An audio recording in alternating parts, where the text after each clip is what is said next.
Welcome, B2B startups, change-ups, scale-ups, and grown-ups. This is the B2B Lead Gen Podcast. I'm your host, Eric Schwartzman. Let's do this.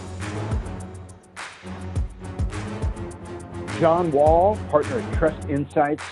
Thanks for joining us for the B2B Lead Gen Podcast. Oh, thanks for having me. It's good to be here. So tell us a little bit about yourself and Trust Insights. Sure. At Trust Insights, we light up dark data. We're data scientists, have all been in marketing for longer than we care to admit. And the whole idea is that we go into our customers, look at the data sets they've got, and help them get to more actionable data. You know, so many companies have data stores that they just either don't know what to do with or can't even get to it because they don't have the integrations. And so we help them kind of get to the bottom of that and actually be able to take action. Do you see any differences between how B2Cs and B2Bs use your service? B2C tends to have a lot more data. B2B tends to be a lot more focused. And a lot of times, even for B2B, they don't even have enough data to do kind of the most exciting stuff. You know, a lot of the great machine learning things that you can do, you just need mountains and mountains of data. And a lot of B2B companies don't have that. But that's really way out on the fringe. For most, B2B or B2C, when we get in there and kind of look under the hood, they already have so many integration problems and don't have a fixed understanding of the data and have it cataloged so that they can do stuff with it. So pretty much everybody just needs to be brought up to speed in getting their data to a point where they can just do something with it. In general, they tend to be mostly the same because everybody's got the same headaches. Once it's up and running, though, the B2C folks usually tend to have more piles of data to dig through. So big picture, without getting into the specifics, why would someone look at their data? What's the value? Yeah, a lot of times for us, the most common approach is marketers that are just running all these programs and it's generating all kinds of data as far as, who downloaded this stuff and who's been digging around on the website and who's been asking for pricing. But you can't get to the bottom of the well of, okay, which programs are the ones that are most successful? What should we be doing more of to get more leads and more deals? And then the other part of it is being able to put this data to work to see what's going on out in the rest of the world. What terms are trending at what times so that you can time your content and your advertising to take advantage of it. So those are really the big two things, being able to find more money in your own internal data stores and then find more money in external data that you can use to enhance and give you a better understanding of what's going on. And at a high level, what is the process by which you would help a marketing group determine what's working, what's not? Yeah, for when we come in, just to kind of get up and running, the most simplest way is just look at their customer funnel, or digital customer journey or whatever they've been calling it, and just start there running reports against, okay, when, we track these people as they go through, what are the checkpoints and how are they doing? And usually, more than 8 times out of 10, that's where it stops right there. We see that, okay, we're not able to get an accurate picture of what's going on because either, these campaigns are missing altogether or something's broken and data's not getting across here or there. So it's basically start small around the customer's path and then, work out from there to figure out which campaigns are the best and need to be amped up. But you just kind of start with getting the customer over the goal line. And what are the shortcomings of not having troves and troves of data? Well, you get to a point where you're just kind of going by your gut. You would have to take and say, okay, well, here's 3 possible marketing campaigns we can try. Let's just, pick one and do it. And of course, the odds are pretty much against you unless you have some kind of data showing you what's worked in the past. The more data you have, the more informed decisions you can make and just maximize your odds. Every entrepreneur does have to start off with just, kind of throw something out there and see what happens and pray it gets the job done.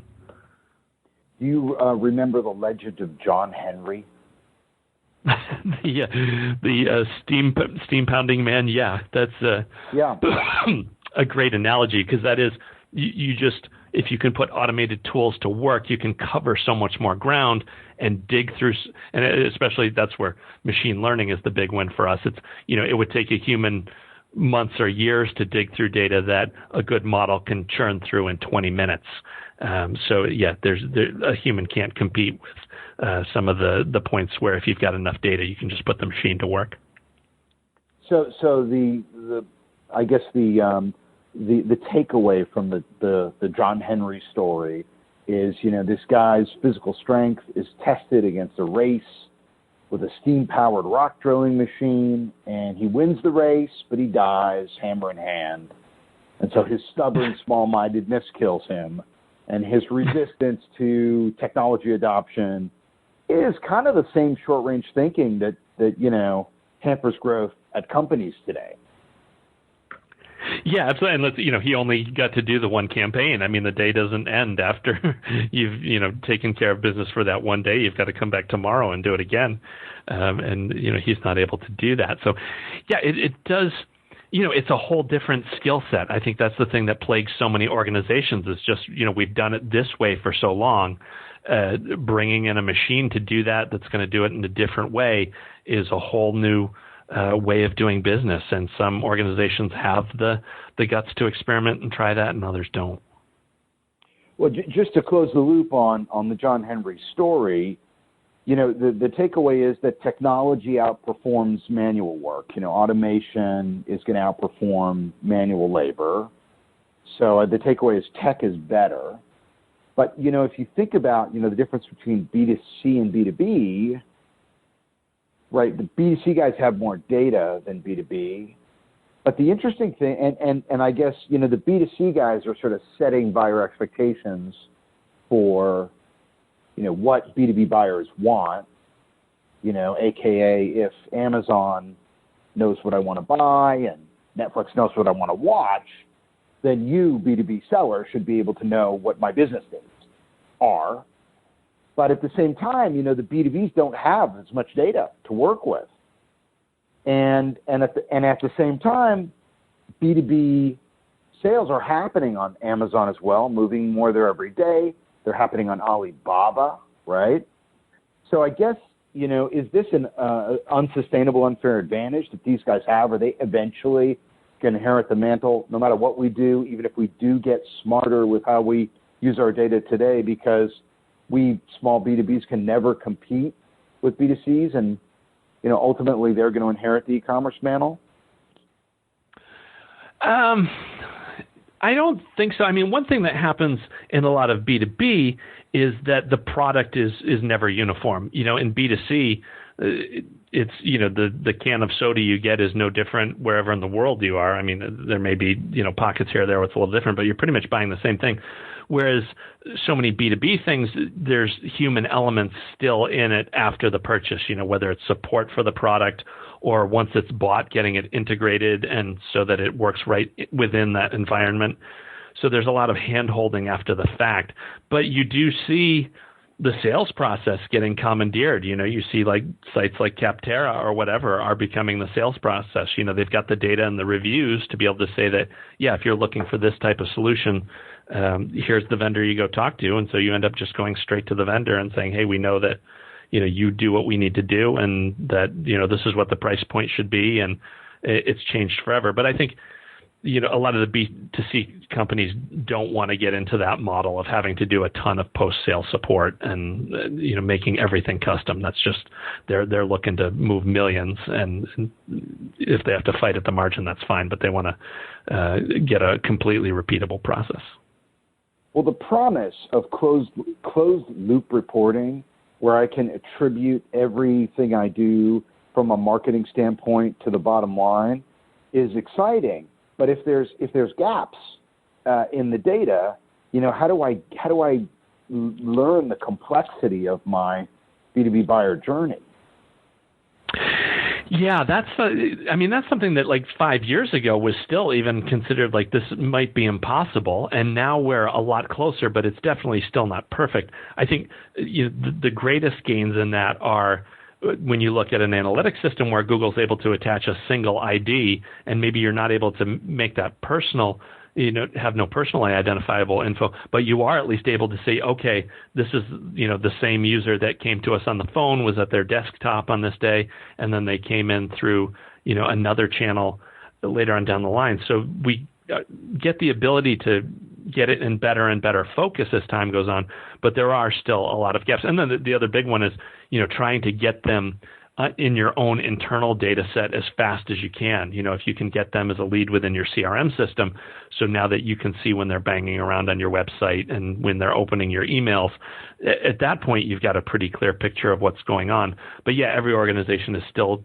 kind of struggling with well, okay, they came in from this webinar, but how did they find out about the webinar? And if that webinar was run by a third party, now it's going to be a little bit tough to figure out where things have come. But it's at least getting better. It's funny, you think about opening emails. I mean, for so many years we thought opening an email is a good measure. Responding to an email is a good measure. But I mean, if people are responding to say, stop sending me this crap, it's not a good measure. So, it's easy to be confused between correlation and causation. How can you somehow, fill that gap with machine learning and analytics? I mean, are you doing that? Are there any specific examples you can give me? On that front, well, there's two parts of it. I mean, you definitely have to have, and it gets kind of ugly as you scale, but this is where it's easier for B2B. At some point, you do have to review the closed deal and go back and make sure that the data is clean. And just like you said, well, that open there, was that an unsubscribe or was that a click through to, sign up for the next thing? And so the data's got to be clean. But then we are able to, we have a number of customers that we've run attribution models where we're not just looking at the pile of closed deals. We go and just look at all the traffic. And the machine learning model then is able to dive in and look at every time a single campaign showed up, whether it was a win or a loss or one that's, just still open. And you're able to get a much better picture of which campaigns are working and which ones are necessary to the sales cycle. Like a lot of times you'll see campaigns where, just everybody downloads this white paper and it really doesn't make a difference. The numbers don't hold, and you need to test to see if it actually makes a difference, because sometimes you're just giving away free resources that are kind of chumming up the works, versus being able to take a look at, 80% of the people that go through this training session or do this webinar actually end up becoming closed deals, and then you can identify the stuff that's most valuable for you. We do a lot of that kind of pipeline analysis and attribution analysis. That's pretty common. This is the first in a 3-part series with John Wall, partner at Trust Insights. And in the next episode, we're going to talk about overcoming and exceeding buyer expectations with data analytics. John, thanks for joining us. Thank you. John, thanks for joining us for this second episode. We're going to dive a little deeper now into this idea of sort of transforming reps into subject matter experts.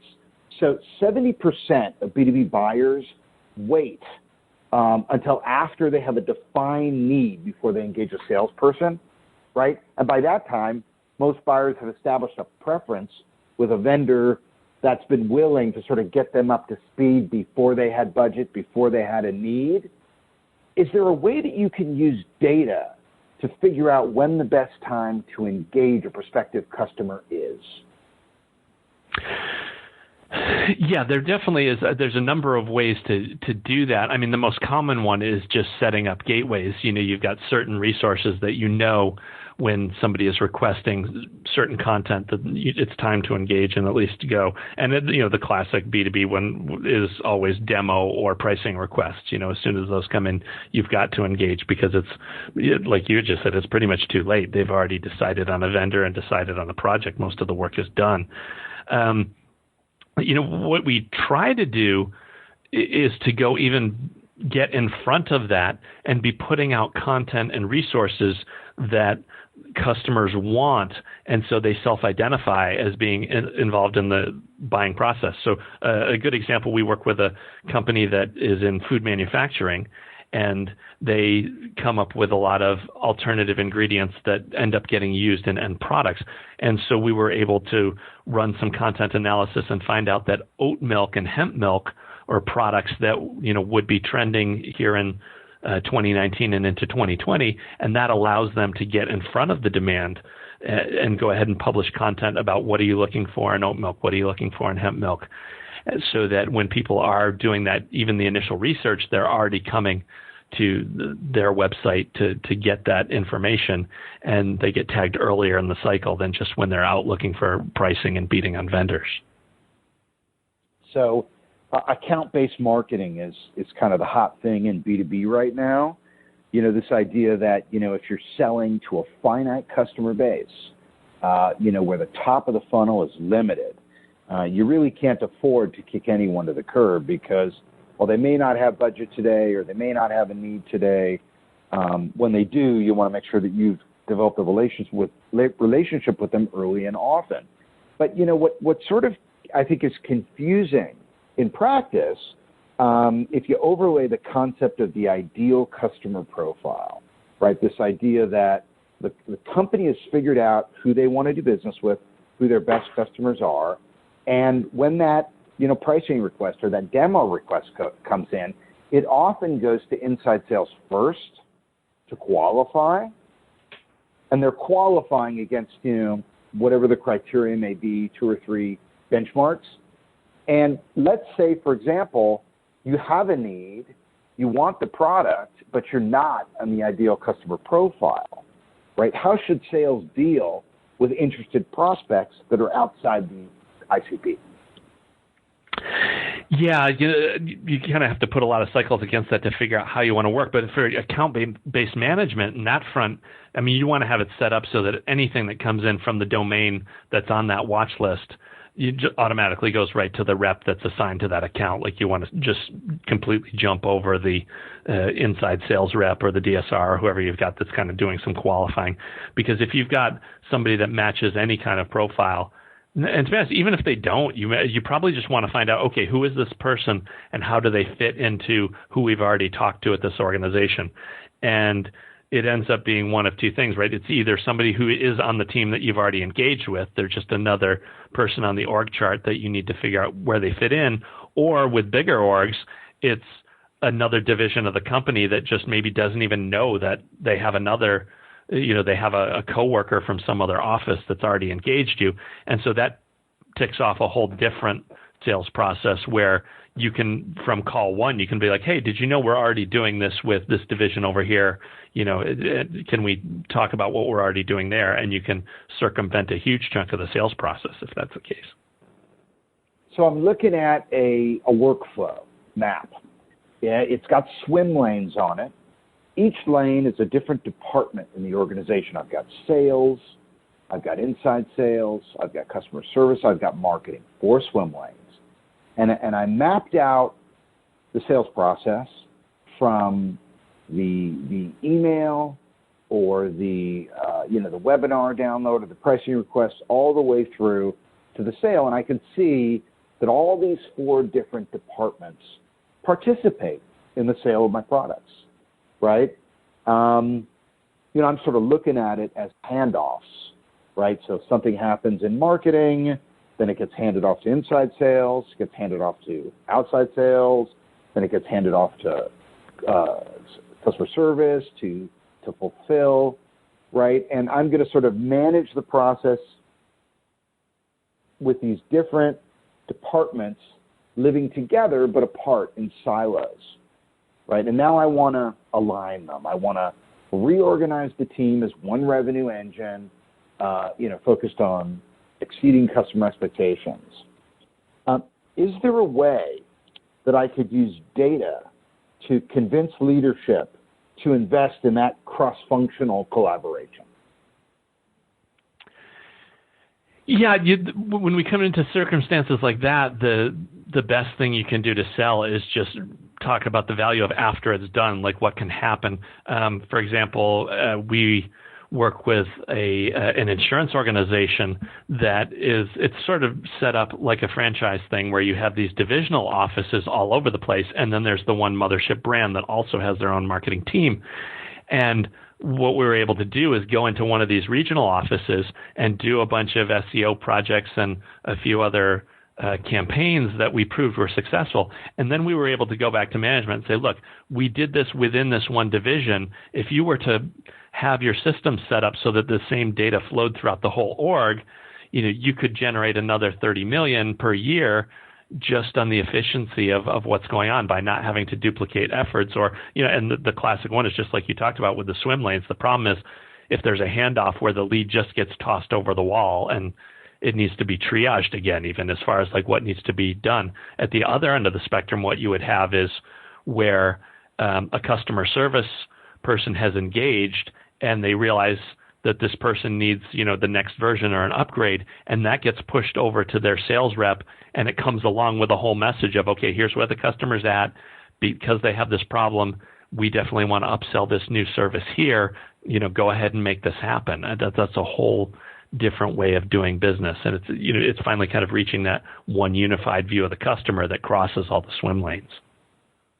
So you're saying that you guys work mostly with marketing? For us, yeah, that's we have our roots in PR, and Chris Penn had done a lot of email marketing prior to getting the company formed. And for us, yeah, those are the people that know us most, so that's where we get our leads from, are just people who are already doing marketing campaigns and want to find out how well those are doing, pushing the sales cycle along. So that's the most common part of it. We do have a number of customers, it's interesting, in the trucking industry who have call centers, and they like to have their call center data evaluated. That's another neat project where, we have 30,000 calls. We use AI to transcribe them, and then we run it through machine learning so we can surface what the most common questions or problems are, and so then they can create more self-service stuff. But yeah, marketing is the kind of the primary source for us, just because that's where we've always played.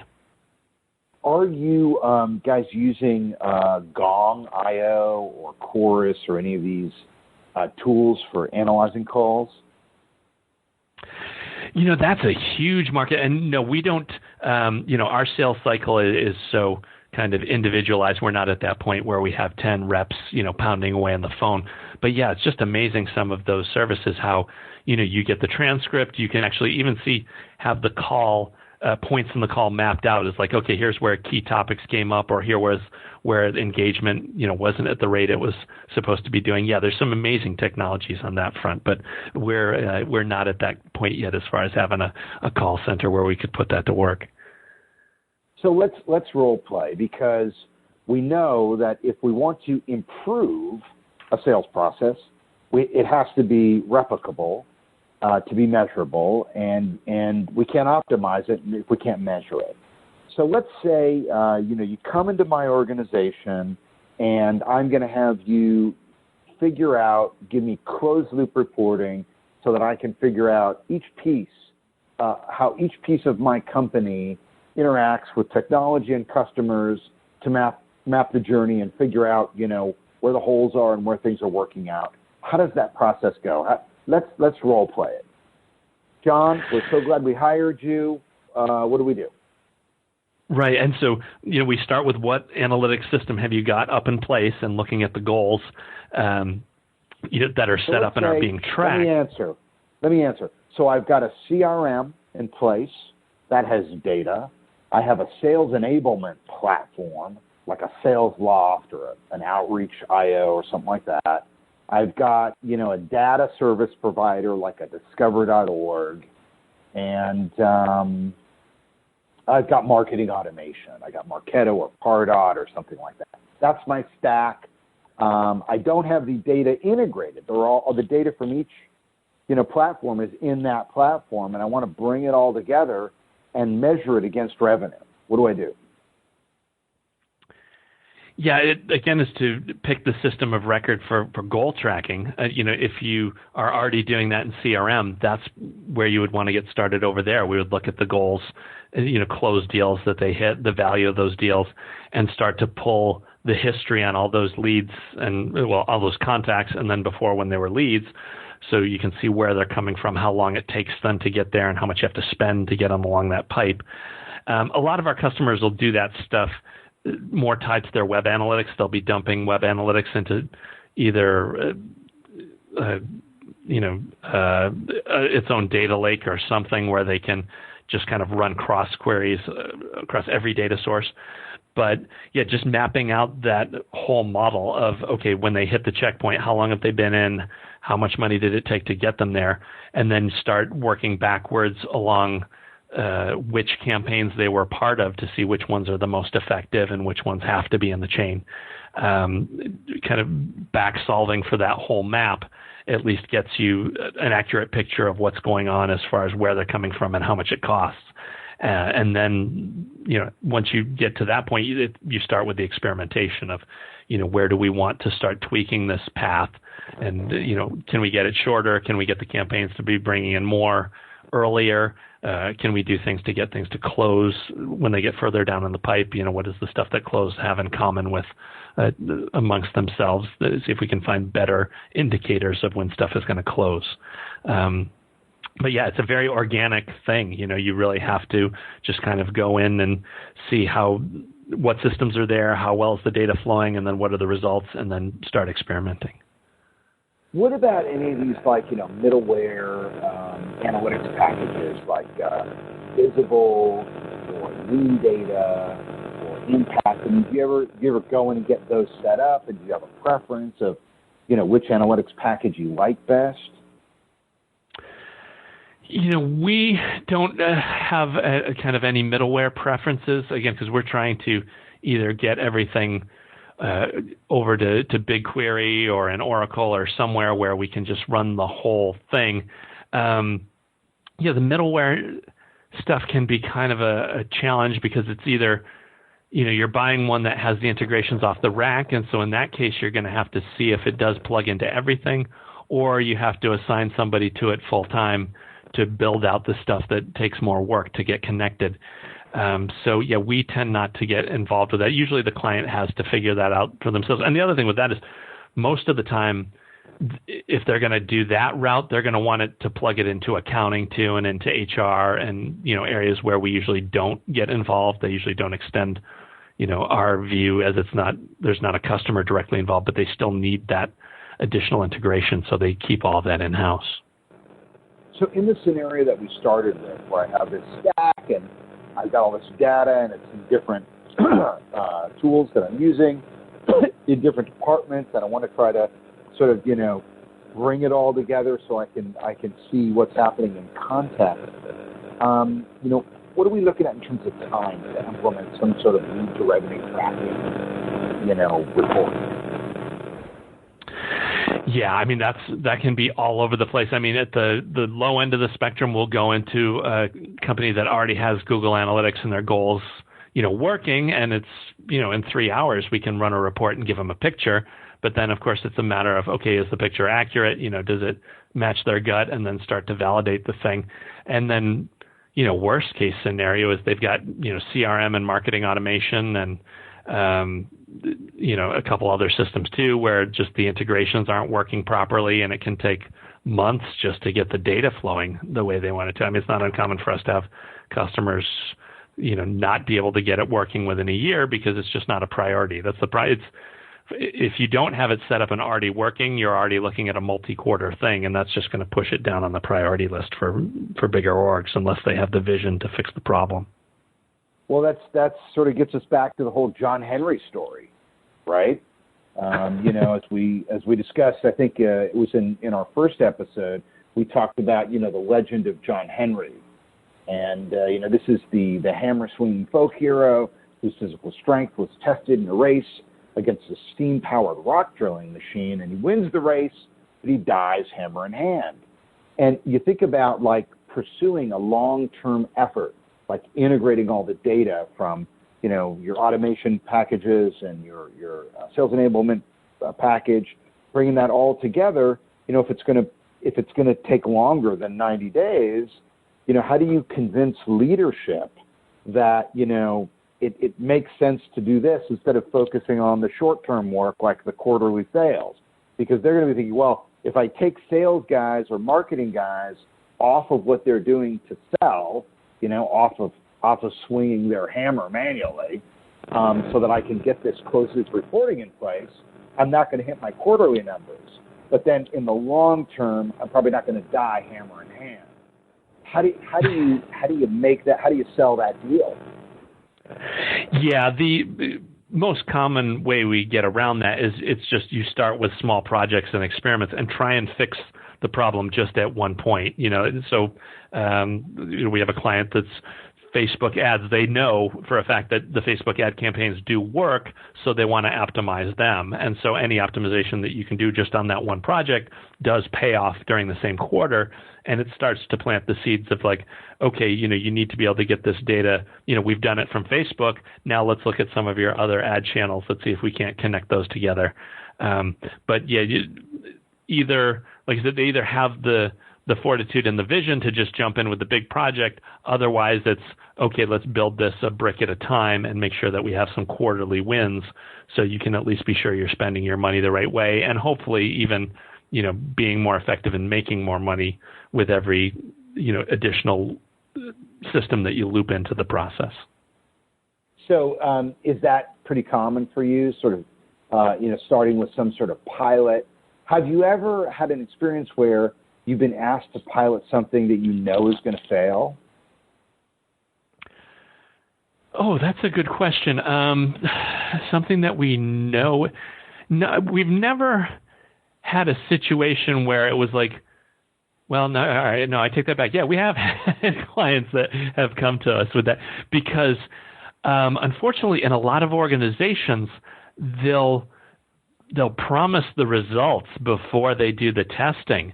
There's organizations that will build up. So an example is we had a company that, placed their chip on social. They were like, look, we're going to become the leader in social over the next 8 months, and that's what's going to drive the business. And, with no evidence up front that social was the best channel or that they were going to be able to succeed to it. But then, we will come back and build the tracking and set up the goals so that they can know definitively if it's working or not. And so, yeah, that's kind of where we can run into challenges with that, and where people come in with the mindset of, oh, you need to prove this is successful, which is not the same as let's find out what's successful. And so, yeah, that can be a cultural problem if somebody's already put their bet on a set of systems or results without knowing what actually happens in the real world. What do you do? How do you sort of upskill them as part of the sales process? Because if you go in and you do this gig, they're not going to get the data they need, and you're not going to have a client. Yeah, that is a huge challenge for us, and it happens across the board too. It doesn't even have to be one where it looks sketchy up front. We can have a client that's doing well on a bunch of fronts and is asking all the questions, but then 6 months in, we've armed them with all this additional data, and maybe they don't have the authority or the bandwidth to do the stuff that clearly points in the direction of success. I can't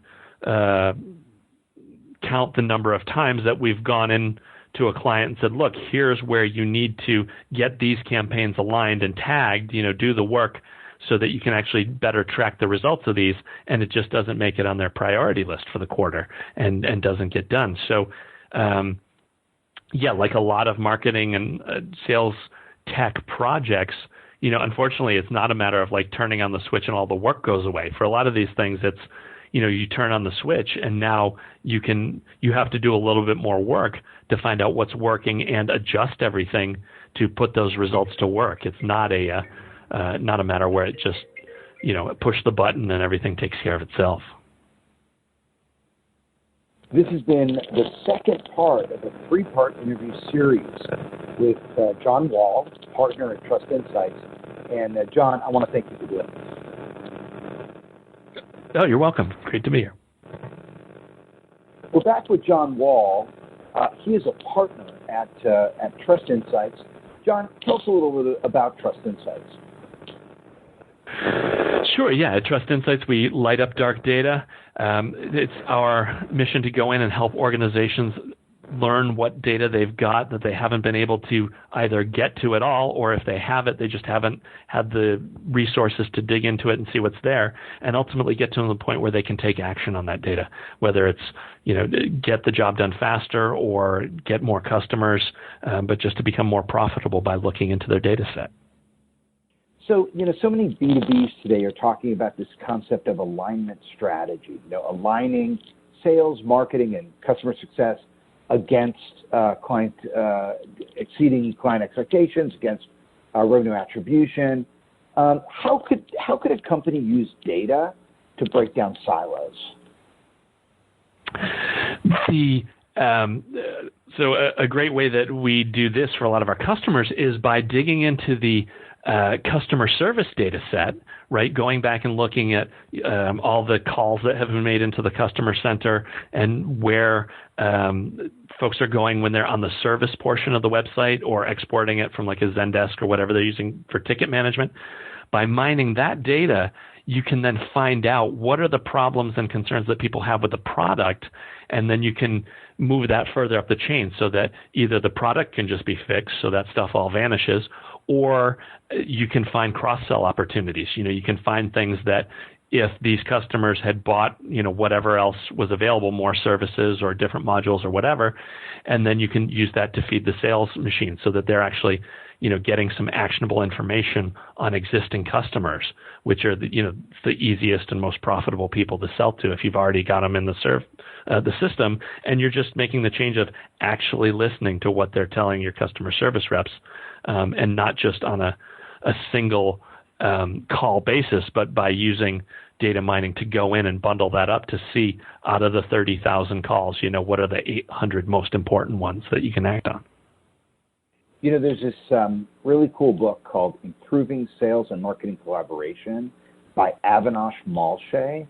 And in it, he created this model of 4 basic sales marketing configurations that he found at companies. How are these 2 departments working together? And he sort of put them in the model. He sort of says there's 4 ways that marketing and sales works together at a company. The first he calls hidden marketing.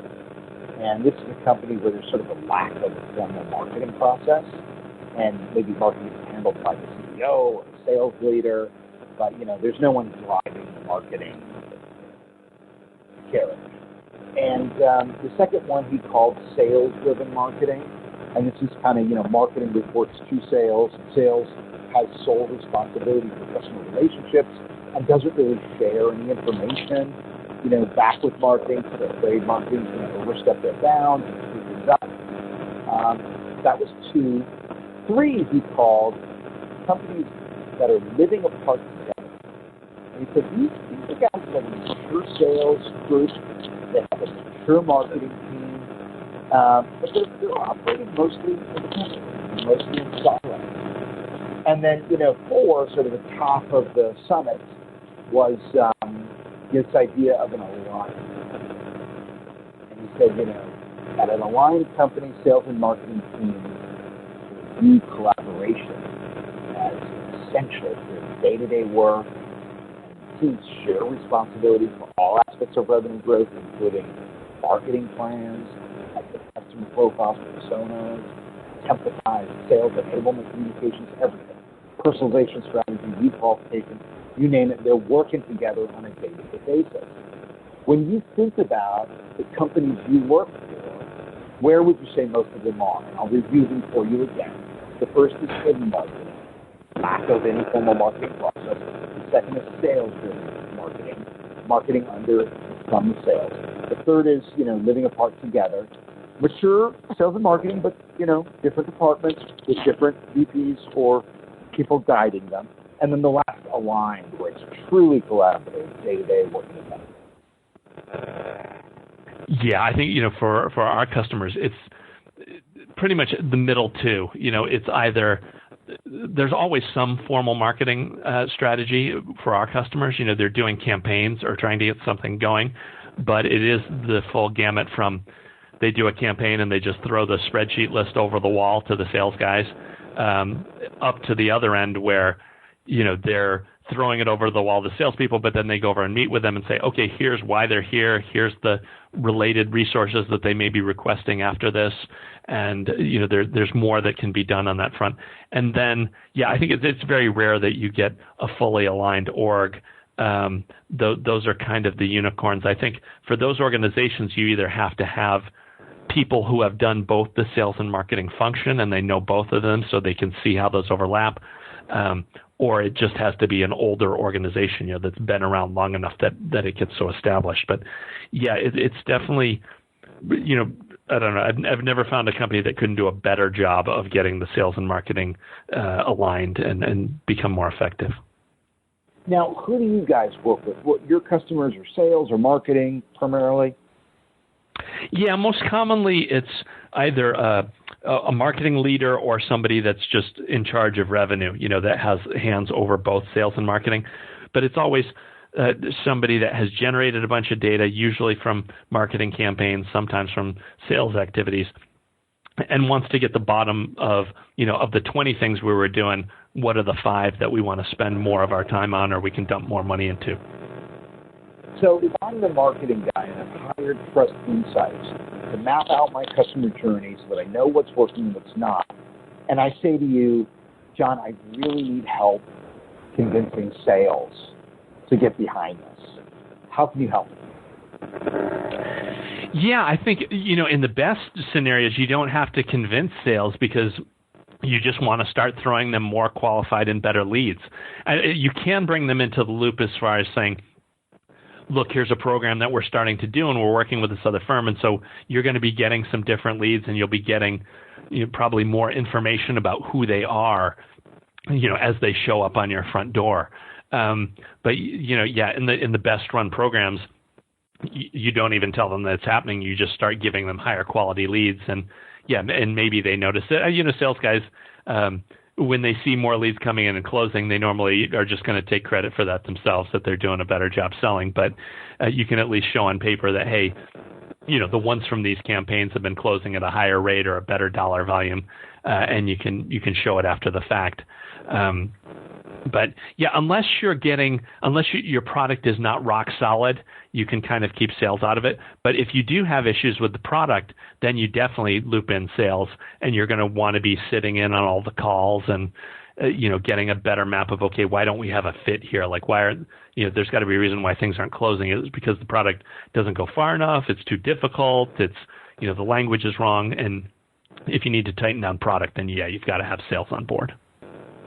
Let's say, as a marketer, I have a hunch that, the drop-off point between, lead qualification and sale has to do with a message fracture between what I, the marketing department, am telling these guys to tee them up and what sales is telling them when they, try to sort of get them over the hurdle. And I say to you, hey, I really need help getting sales on the same page. Right now, they're not using my templates. They're not using, the personalization strategy I have for them to go out there and scale the process. So, it seems like it's not replicable, it's not repeatable, ad hoc. I can't improve things until I can get these guys on the same page as me. I need data to prove to them that they should march in the direction I'm saying. Is there anything you can do to help? Yeah, to get that done, there's a couple different approaches to that. One is to look at the stuff that the sales team is already doing and just automate or improve things that they're already using. So that's an easy sell, where instead of saying, hey, jump to this new template over here, just say, okay, here's your existing template, but now we've got it that's going to pre-populate paragraph 2 and 4 based on what we've known, because they attended this webinar or whatever. And then the other one too is to dive into the sales team and pick out the champions. On every sales team, you're going to have kind of the sales reps that just do what they do and don't want to ever change anything, versus you'll have some sales folks who are willing to try different things and experiment, and you start working with the more flexible people. And there's different strategies on that. Some people will take the highest performance flexible salespeople. Others will start in the middle of the pack, because sometimes you can show a lot more dramatic results if you get a middle of the pack sales performer who wants to try a lot of new things. That's when, sometimes you can really hit on a breakthrough where you can, double or triple their productivity. And that's the kind of stuff that everybody gets excited about. B2Bs are, selling higher ticket items. There's a sales cycle. There's a committee involved in the decision-making process.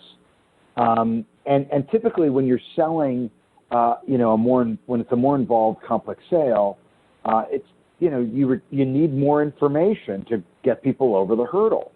And so, the templates are longer, the information's more involved. But if it isn't working, how do you pinpoint the part of the language that's failing? How do you know what to change? Is there any science that you can use, data science that you can use to evaluate, I don't know, a 600-character, sales letter and tell me what's working, what's not, when do they stop reading? Is there any way to do that? There's not much you can do on that front, and because you've got two possible problems too with that you have to break apart.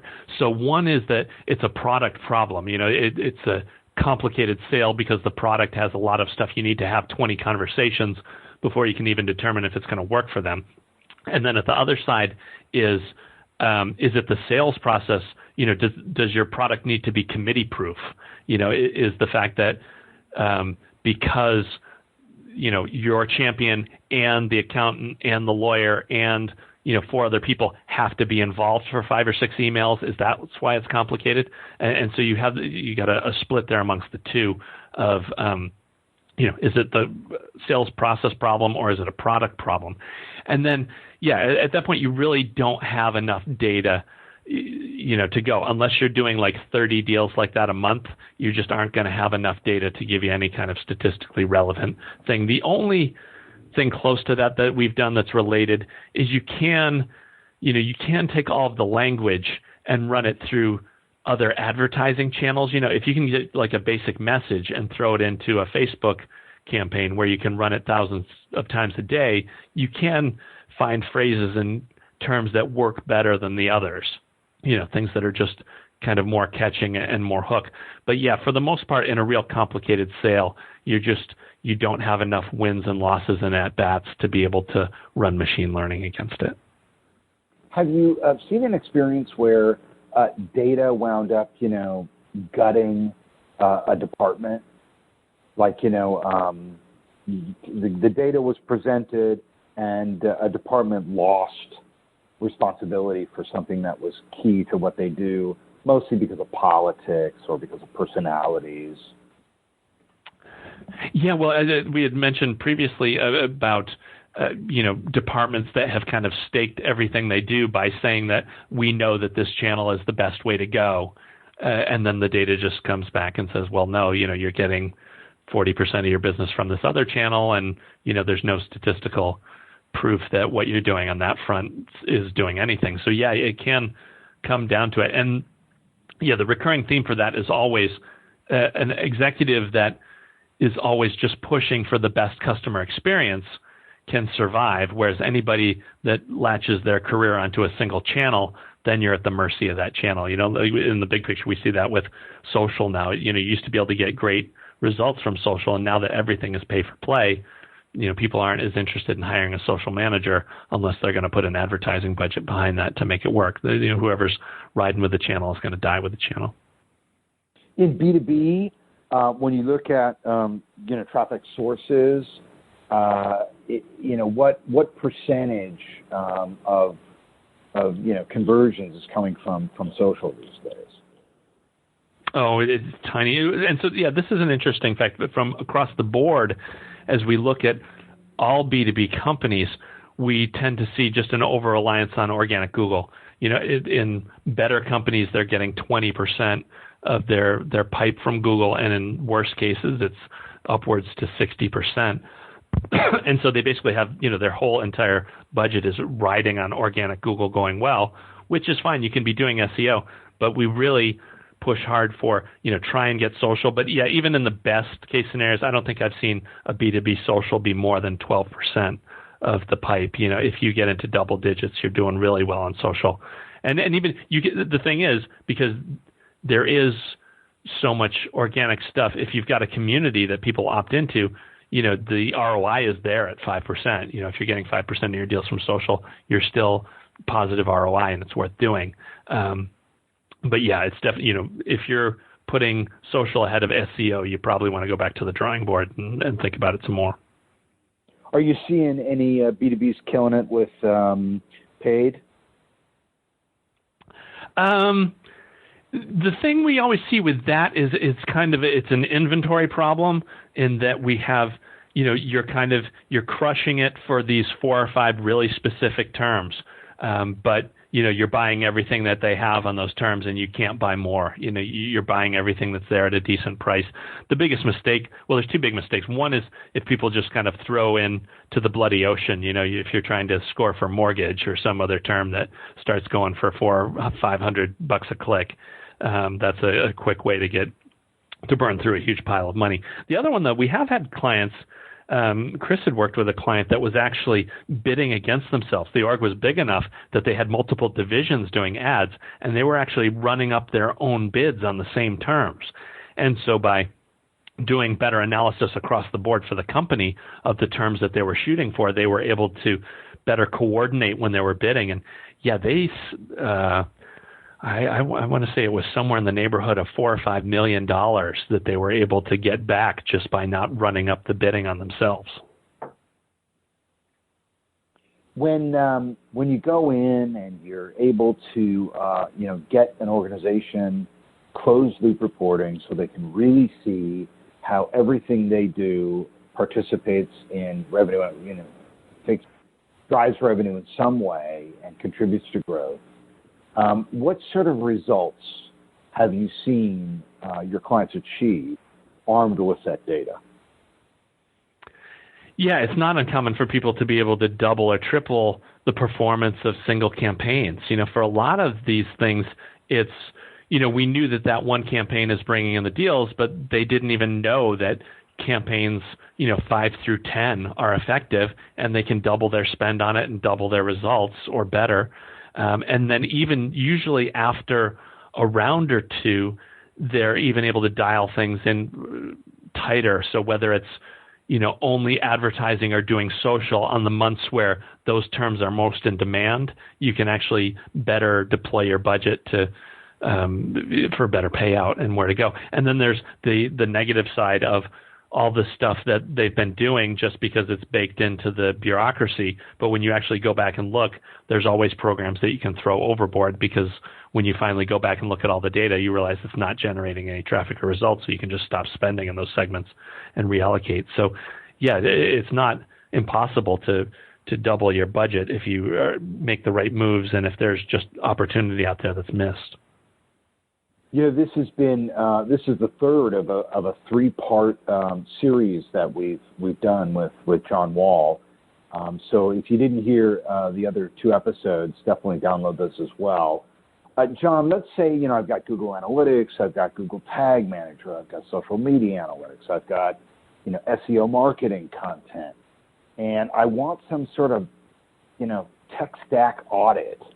What do I do? Yeah, but that's Trusted Sites can help you out with that. Really the thing to do is, once you've got all that stuff up and running, is to close the loop as far as, okay, is all the data that's generated on the customer getting passed to the central point, and are all the milestones and checkpoints firing as they go through the process? Because it doesn't matter if you've got all the systems there if you can't get the data shared across the board, or if the bell is not ringing every time a milestone is hit, then your results are always going to be questioned. So that's really the first part of it is just, okay, we know what the best practices are for all of these systems. Do you have them in place, and is it running for you?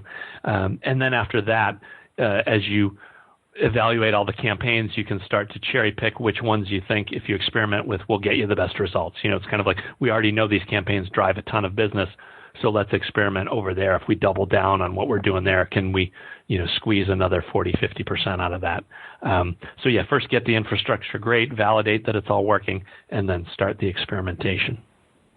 Okay. And you said this is something you guys do. Yeah, it's pretty common for us to, come in and just do a half-day virtual session where we, ahead of time they give us logins and access to most of the data, so we can come in with a batch of questions like, okay, what happened to these programs? Why are they working? Why are they not working? And usually, of course, you find gaps too of like, okay, well, we had these leads that did these programs. Why are they not showing up in these reports, or why did they not get handed to sales? But yeah, just kind of making a first crack at mapping out that digital customer journey usually also surfaces the infrastructure questions that come to the top for an audit. John Wall, partner at Trust Insights. Thanks for doing this. Oh, thanks for having me. It's been a pleasure. Thanks for listening. This is Eric Schwartzman for the B2B Lead Gen Podcast. See you next time.